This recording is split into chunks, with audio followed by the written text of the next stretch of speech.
नमस्कार, पक्ष विपक्ष देख रहे हैं आप और मैं हूं आपके साथ वक्ता दुबे। मध्य प्रदेश विधानसभा चुनाव के पहले सभी राजनीतिक दल आधी आबादी को साधने में जुटे हुए हैं और इसी कड़ी में शिवराज सरकार ने महिलाओं को सरकारी नौकरी में 35% आरक्षण देने के लिए नोटिफिकेशन जारी कर दिया है। फिलहाल इसका लाभ वन विभाग को छोड़कर सभी विभागों को मिलेगा। अभी तक महिलाओं को सरकारी नौकरी में 33% आरक्षण मिल रहा था। अब शिवराज सरकार ने महिला आरक्षण को 2% बढ़ाकर 35% कर दिया है। मध्य प्रदेश में 2.62 करोड़ से ज्यादा महिला मतदाता हैं और लाडली बहना योजना के जरिए महिला वोटर्स के बीच शिवराज सिंह चौहान काफी मशहूर हैं। उन्हें प्यार से मामा बुलाया जाता है। ऐसे में महिला आरक्षण को बढ़ाकर शिवराज सिंह ने बड़ा दांव चला है। इस दांव से उन्होंने महिला वोट बैंक को मजबूत किया है, जिससे उनकी मध्य प्रदेश की सियासत में डांवाडोल स्थिति मजबूत होगी। बीजेपी की तीसरी लिस्ट में भी शिवराज का नाम नहीं होने पर अब तक सीएम चेहरे को घोषित नहीं करने और केंद्रीय मंत्रियों के साथ कई बड़े नाम वाले सांसदों को टिकट देकर मुख्यमंत्री पद की रेस में कई दावेदारों के आ जाने के बीच इसे सीएम शिवराज का मास्टर स्ट्रोक माना जा रहा है।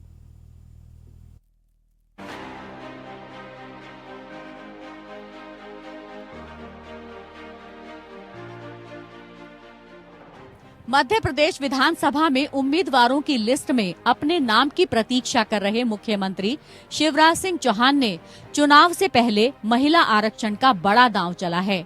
पीएम मोदी ने संसद में महिलाओं के लिए आरक्षण का कानून बनाया तो शिवराज सिंह चौहान ने सरकारी नौकरियों में महिलाओं को 35% आरक्षण देने का ऐलान कर दिया। इतना ही नहीं, लगे हाथों नोटिफिकेशन भी जारी कर दिया गया। मुख्यमंत्री शिवराज सिंह चौहान इसे महिलाओं को आत्मनिर्भर और सशक्त बनाने की दिशा में सकारात्मक कदम बता रहे हैं। मध्य प्रदेश के मुख्यमंत्री शिवराज सिंह चौहान ने इस साल रक्षाबंधन के दौरान घोषणा की थी कि राज्य में सरकारी नौकरियों के लिए सभी सीधी भर्ती में महिलाओं को 35% आरक्षण मिलेगा। अब सामान्य प्रशासन विभाग ने इस संबंध में अधिसूचना जारी कर दी है। फिलहाल 35% आरक्षण का फॉर्मूला वन विभाग को छोड़कर सभी विभागों में लागू होगा। विभाग ने कहा कि इसे एनालिसिस करके लागू किया जाएगा ताकि सभी वर्गों की महिलाओं को इसका लाभ मिल सके। अभी तक महिलाओं को मध्य प्रदेश की सरकारी नौकरियों में 33% आरक्षण मिल रहा था। हालांकि शिक्षक भर्ती में महिलाओं के लिए 50% पद आरक्षित हैं। वहीं पुलिस में महिलाओं को 30% आरक्षण का लाभ दिया जा रहा है। बाकी सरकारी पदों में महिलाओं के लिए 33% के हिसाब से आरक्षण का लाभ दिया जा रहा था। अब शिवराज सरकार ने महिलाओं के लिए आरक्षण को बढ़ाकर 35% तक कर दिया है। दरअसल मध्य प्रदेश की 230 सीटों के लिए इस साल के अंत में विधानसभा चुनाव होने वाले हैं और चुनाव से पहले महिला आरक्षण को शिवराज सिंह चौहान का मास्टर स्ट्रोक माना जा रहा है। इस दाव से शिवराज मध्य प्रदेश की सियासत में अपनी डांवाडोल स्थिति मजबूत करना चाहते हैं। दरअसल भारतीय जनता पार्टी ने मध्य प्रदेश विधानसभा चुनाव के लिए उम्मीदवारों की 3 लिस्ट जारी की हैं, लेकिन मुख्यमंत्री शिवराज सिंह चौहान का नाम किसी भी लिस्ट में नहीं है। 2018 के चुनाव में 177 उम्मीदवारों की पहली लिस्ट में ही बुधनी सीट से शिवराज सिंह चौहान के नाम का ऐलान कर दिया गया था। हालांकि इस बार अभी तक सीएम पद का ऐलान नहीं किया गया है, लेकिन मुख्यमंत्री पद के कई दावेदारों को मैदान में उतार दिया है। ऐसे में सवाल उठ रहा है कि शिवराज सिंह की सीट की घोषणा आगे होगी या इस पर भी संशय है। लेकिन अब महिला आरक्षण का दांव चलकर शिवराज सिंह चौहान ने जता दिया है कि वो मध्य प्रदेश की सियासत के सबसे बड़े खिलाड़ी हैं और पार्टी उनकी अनदेखी नहीं कर सकती। Bureau report, APN.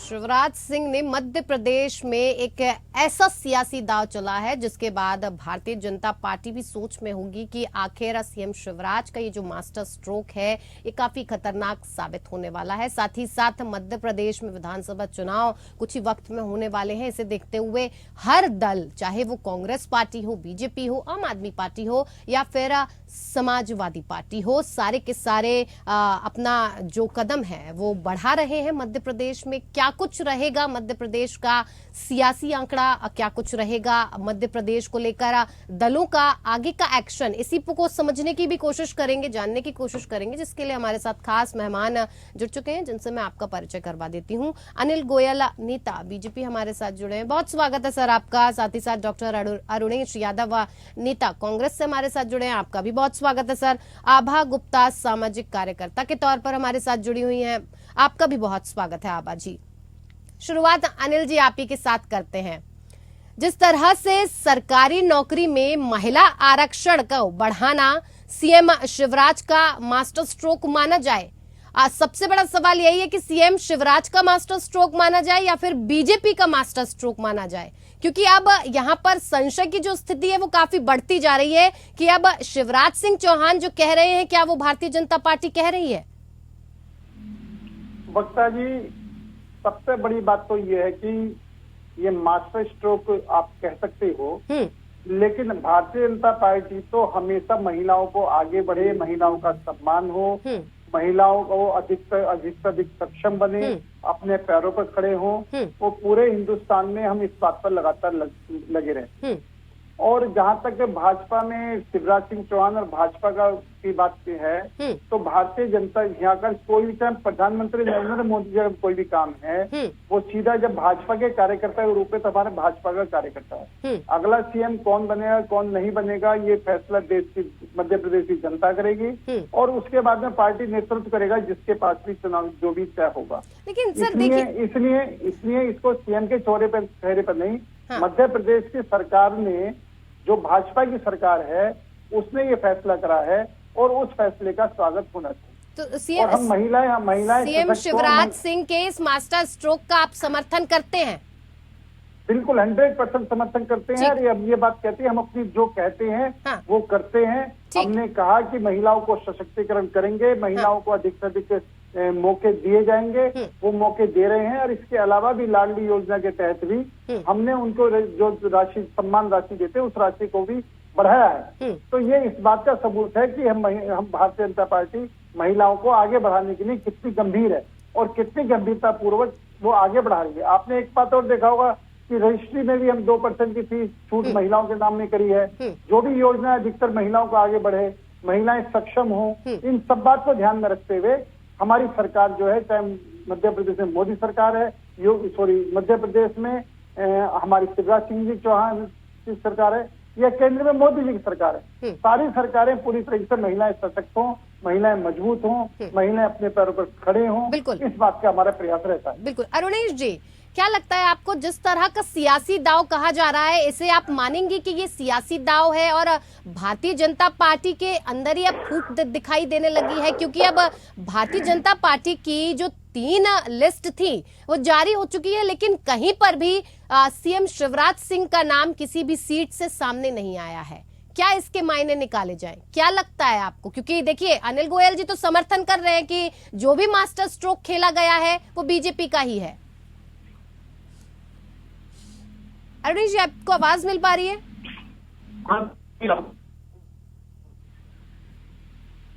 अरुणेश जी, आपने अपना माइक को म्यूट किया हुआ है, अनम्यूट कीजिए आप। मेरी आवाज आपको मिल रही है? जी, बिल्कुल मिल रही है। आपने मेरा सवाल सुना? मैंने आपका सवाल सुन लिया है। मैं सिर्फ 2-3 बातें ही कहना चाहूंगा। पहली बात तो ये कि बहुत पुरानी कहावत है, अब पछताए होता है जब चिड़िया चुग गई। तो खेत तो इनका चिड़िया चुग गई है। 18 साल इन्होंने किसी को नौकरी नहीं दी, युवा बेरोजगार हो चुका है, सड़क पे घूम रहा है। 18 साल इन्हें महिला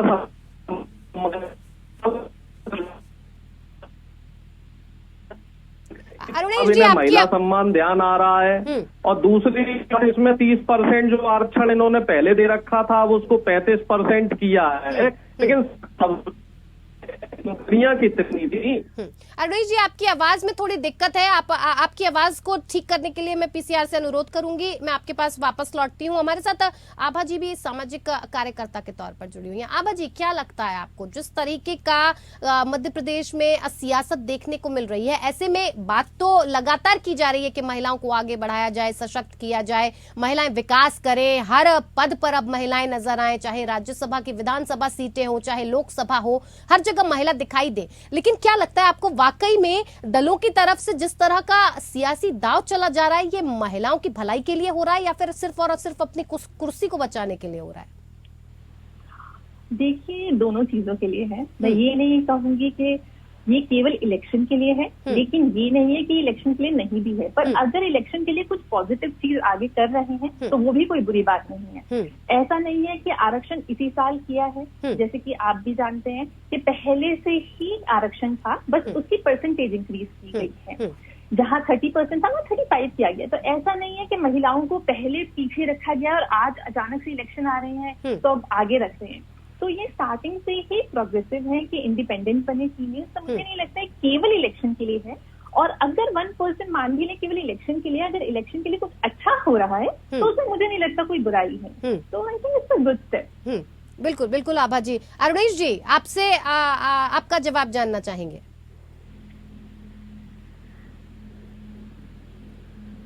अरुणेश जी, आपकी आवाज हम तक नहीं पहुंच पा रही है। मैं आपके पास वापस लौटती हूँ। हेलो जी, कहिए।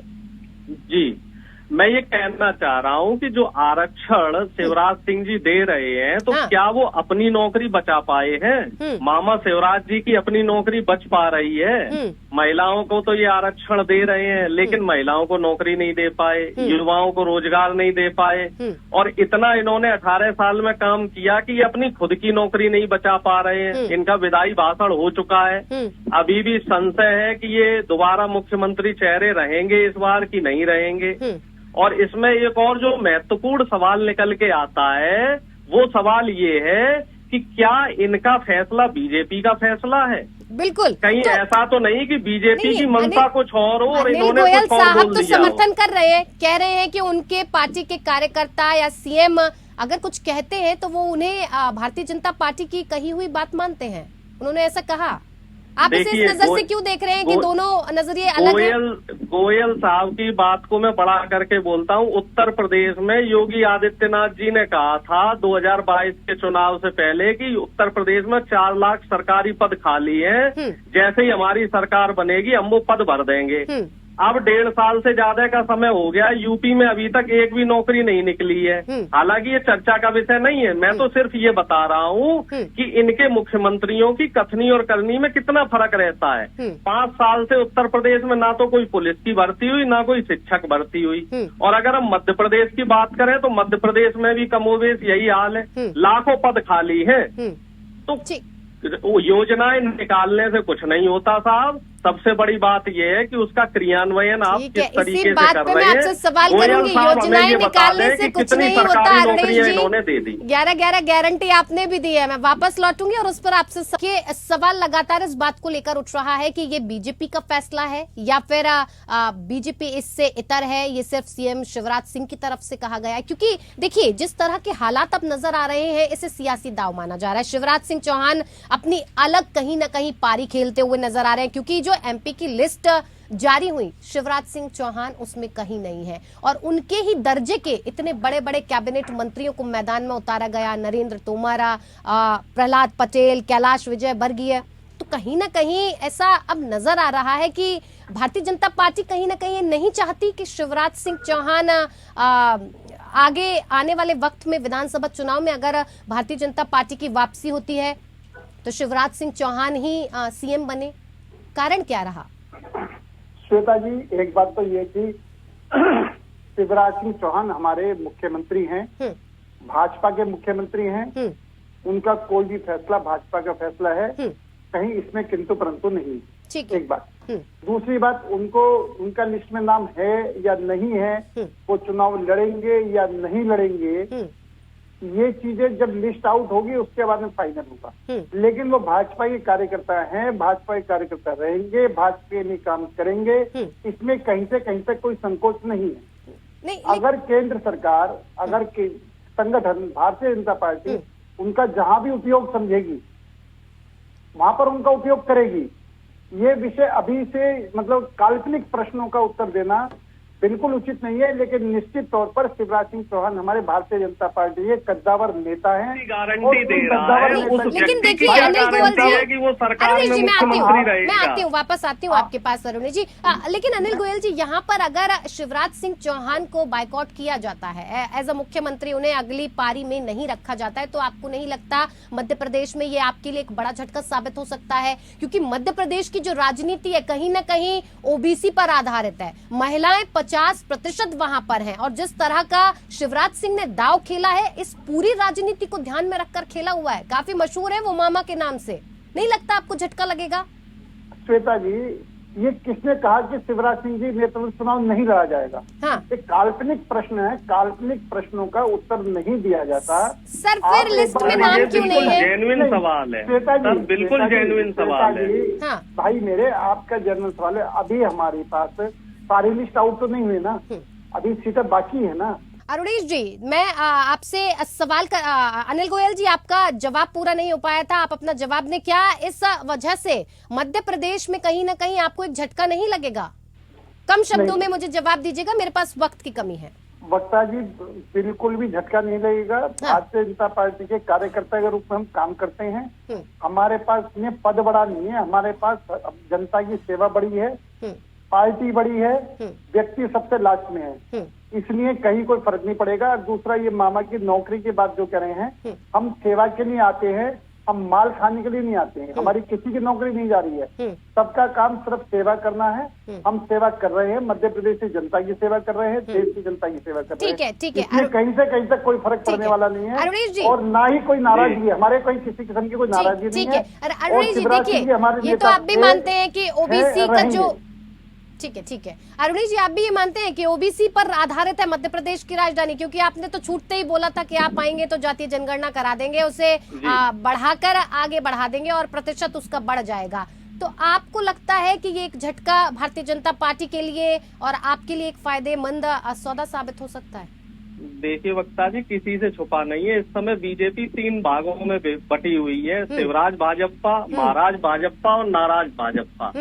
और शिवराज सिंह जी का शुरू के तीनों लिस्टों में नाम न आने का सीधा सीधा अर्थ है कि अभी भी शीर्ष नेतृत्व तय नहीं कर पाया है कि मामा शिवराज ही मुख्यमंत्री चेहरे रहेंगे। तो ये जो गारंटी वाला जो मामला है, ये पूरा का पूरा जुमला है। और दूसरी जो सबसे महत्वपूर्ण बात है वो ये है कि 7 सांसदों को, जिसमें से 3 केंद्रीय मंत्री, उनको चुनाव में उतारा जा रहा है। वो बेचारे कह रहे हैं कि हम तो चुनाव लड़ना नहीं चाहते। तो इससे आप अंदाजा लगा लो कि मध्य प्रदेश में जो बीजेपी है उनका मनोबल किस कदर गिरा हुआ है। एक तरफा कांग्रेस की सरकार आ रही है, 150 से ज्यादा सीटें से हम जीतेंगे। आभा जी, इस पर आपका एक रिएक्शन चाहेंगे? देखिए, दोनों पार्टी अपने अपना पार्ट रखेगी। ऑब्वियसली एक हमेशा ऑपोजिशन में होती है तो वो हमेशा बोलेगी कि जो भी हो रहा है वो गलत हो रहा है, और जो पार्टी अभी ये प्रेजेंट किया वो कहेगी हम अच्छे के लिए कर रहे हैं। बट मुझे लगता है all and all social worker के तौर पर आपको क्या लगता है? I think as a social worker it's a positive thing, हमें पॉजिटिवली लेना चाहिए। ऐसा नहीं है, 5 साल पहले आया था टीचर्स के लिए 50% रिजर्वेशन, तो आज से नहीं है, बहुत पहले से रिजर्वेशन का चल रहा है फीमेल्स को आगे बढ़ाने का, और धीरे धीरे इम्प्रूवमेंट का आई थिंक वो बढ़ाते जा रहे हैं और ज्यादा से ज्यादा स्कोप फीमेल्स को देते जा रहे हैं आगे बढ़ने का। बिल्कुल, अब ये देखना होगा कि भारतीय जनता पार्टी की गारंटी काम आएगी या फिर अरुणेश जी की पार्टी ने तो 11 गारंटियां दे रखी है, वो काम आएगी। ये जनता तय कर लेगी, मामा चुनेगी या फिर कौन कुछ आएगा, ये देखने वाली बात होगी। फिलहाल आप सभी मेहमानों का हमारे साथ इस खास पेशकश में जुड़ने के लिए बहुत बहुत धन्यवाद। पक्ष विपक्ष में मेरे साथ इतना ही। नमस्कार।